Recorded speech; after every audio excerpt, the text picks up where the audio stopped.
Chapter 3. Marilla Cuthbert is surprised. Marilla came briskly forward as Matthew opened the door, but when her eyes fell on the odd little figure in the stiff, ugly dress with the long braids of red hair and the eager, luminous eyes, she stopped short in amazement.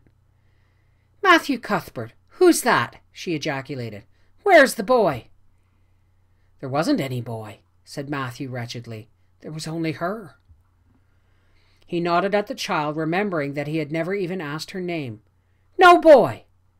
"But there must have been a boy," insisted Marilla. "We sent word to Mrs. Spencer to bring a boy." "Well, she didn't. She brought her. I asked the station master, and I had to bring her home. She couldn't be left there, no matter where the mistake had come in." "Well, this is a pretty piece of business," ejaculated Marilla. During this dialogue, the child had remained silent, her eyes roving from one to the other, all animation fading out of her face. Suddenly, she seemed to grasp the full meaning of what had been said. Dropping her precious carpet bag, she sprang forward a step and clasped her hands. "You don't want me," she cried. "You don't want me because I'm not a boy. I might have known it was all too beautiful to last. I might have known nobody really did want me. Oh, what shall I do? I'm going to burst into tears." Burst into tears she did, sitting down on a chair by the table, flinging her arms out upon it, burying her face in them. She proceeded to cry stormily. Marilla and Matthew looked at each other deprecatingly across the stove. Neither of them knew what to say or do.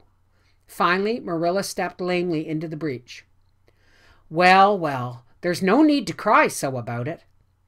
"Yes, there is need." The child raised her head quickly, revealing a tear-stained face and trembling lips. "You would cry, too, if you were an orphan and had come to a place you thought was going to be home and found that they didn't want you because you weren't a boy. Oh, this is the most tragical thing that has ever happened to me." Something like a reluctant smile, rather rusty from long disuse, mellowed Marilla's grim expression. "Well, don't cry any more. We're not going to turn you out of doors tonight. You'll have to stay here until we investigate this affair. What's your name?"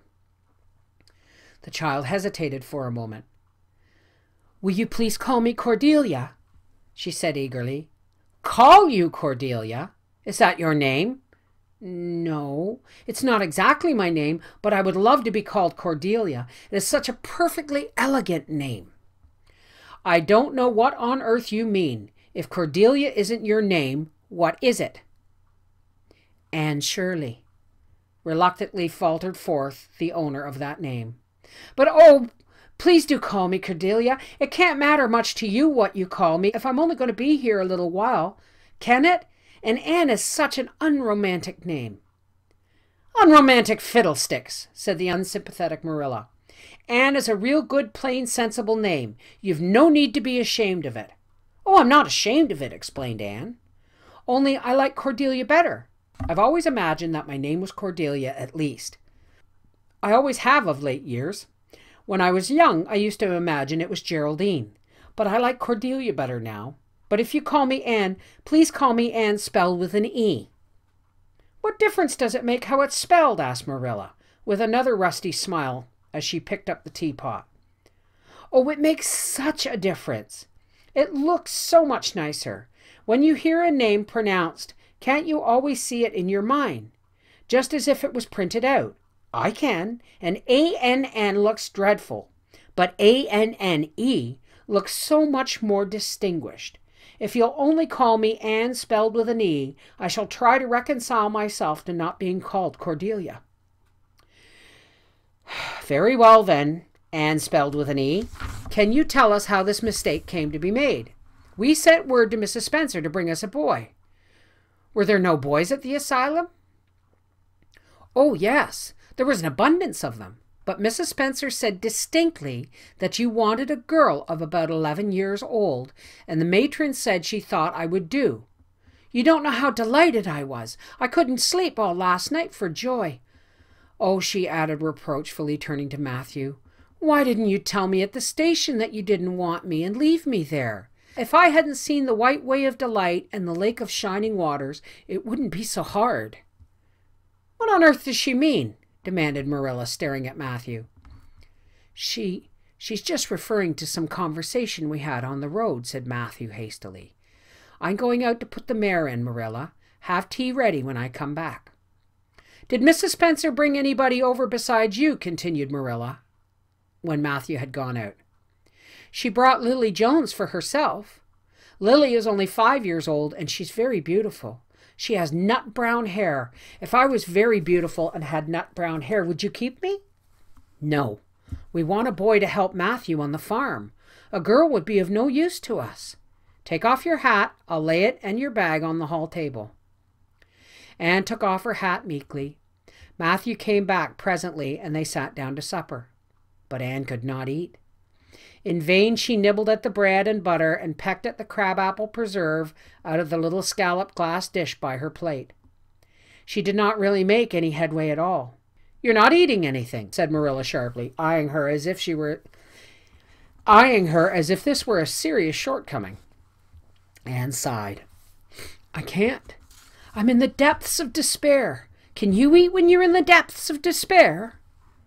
I've never been in the depths of despair, so I can't say, responded Marilla. Weren't you?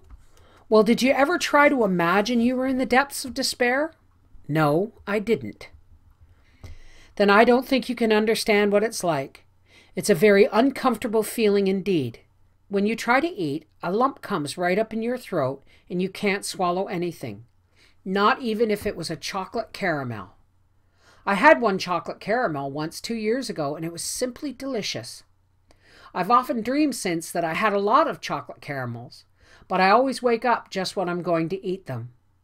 I do hope you won't be offended because I can't eat. Everything is extremely nice, but still I cannot eat. I guess she's tired, said Matthew, who hadn't spoken since his return from the barn. Best put her to bed, Marilla. Marilla had been wondering where Anne should be put to bed. She had prepared a couch in the kitchen chamber for the desired and expected boy, but although it was neat and clean, it did not seem quite the thing to put a girl there somehow. But the spare room was out of the question for such a stray waif, so there remained only one East Gable room. Marilla lighted a candle and told Anne to follow her, which Anne spiritlessly did, taking her hat and carpet bag from the hall table as she passed. The hall was fearsomely clean. The little gable chamber in which she presently found herself seemed still cleaner. Marilla set the candle on a 3-legged, 3-cornered table and turned down the bedclothes. I suppose you have a nightgown? She questioned. Anne nodded. Yes, I have 2. The matron of the asylum made them for me. They're fearfully skimpy. There's never enough to go around in an asylum, so things are always skimpy, at least in a poor asylum like ours. I hate skimpy night dresses, but one can dream just as well in them as in lovely trailing ones, with frills around the neck. That's one consolation. Well, undress as quick as you can and go to bed. I'll come back up in a few minutes for the candle. I daren't trust you to put it out yourself. You'd likely set the place on fire. When Marilla had gone, Anne looked around her wistfully. The whitewashed walls were so painfully bare and staring that she thought they must ache over their own bareness. The floor was bare too, except for a round braided mat in the middle, such as Anne had never seen before. In one corner was the bed, a high old-fashioned one with 4 dark, low-turned posts. In the other corner was an aforesaid 3-cornered table adorned with a fat velvet red pin cushion hard enough to turn the point of the most adventurous pin. Above it hung a 6-by-8 mirror. Midway between the table and the bed was the window, with an icy white muslin frill over it, and opposite was the washstand. The whole apartment was of a rigidity not to be described in words, but which sent a shiver to the very marrow of Anne's bones.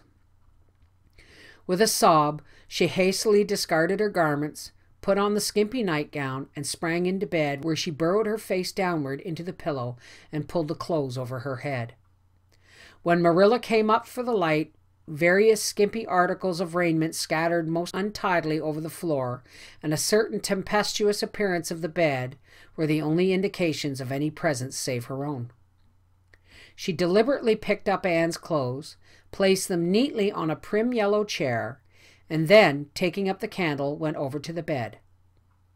"Good night," she said a little awkwardly, but not unkindly. Anne's white face and big eyes appeared over the bedclothes with startling suddenness. "How can you call it a good night when you know it must be the very worst night I've ever had?" she said reproachfully. Then she dived down into invisibility again. Marilla went slowly down to the kitchen and proceeded to wash the supper dishes. Matthew was smoking, a sure sign of perturbation of mind. He seldom smoked, for Marilla set her face against it as a filthy habit, but at certain times and seasons he felt driven to it, and then Marilla winked at the practice, realizing that a mere man must have some vent for his emotions. "Well, this is a pretty kettle of fish," she said wrathfully.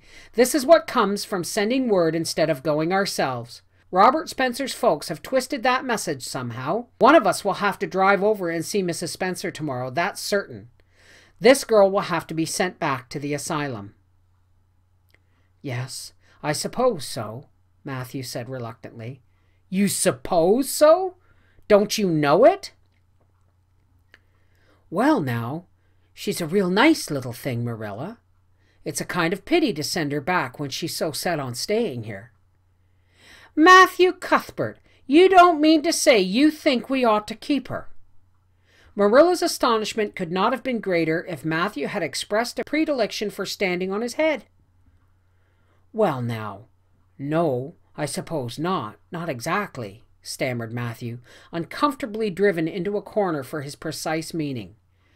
"I suppose we could hardly be expected to keep her."